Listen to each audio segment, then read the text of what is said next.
তিলের নাড়ু বানানোর জন্য প্রথমেই আমরা সাদা তিল নিয়ে নেব। এখানে আমি 200 গ্রাম সাদা তিলকে 3 থেকে 4 মিনিট রোস্ট করে একটা থালায় ঢেলে নিলাম। এবার এই রোস্টেড তিল তিন বড় চামচ নিয়ে আমি একটু গ্রাইন্ড করে সাইডে রাখলাম।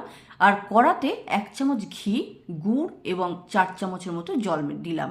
এবার এই গুড়টাকে কিন্তু খুব সুন্দর করে পাক করতে হবে।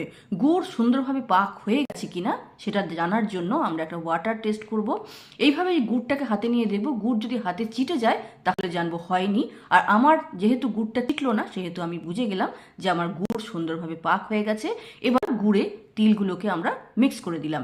এখানে একটা থালাতে আমি সামান্য ঘি গ্রিজ করে রাখলাম, হাতে ঠান্ডা জল লাগিয়ে নিলাম, দিয়ে গরম গরম এই পাক করা তিলটাকে কিন্তু আমরা হাতে নিয়ে এইভাবে গোল গোল করে গ্রিজ করা থালায় ফেলবো।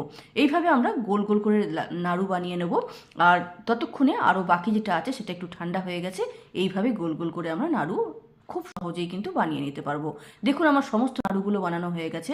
এবার আমি ভেঙে দেখাচ্ছি যে কতটা সফট হয়েছে।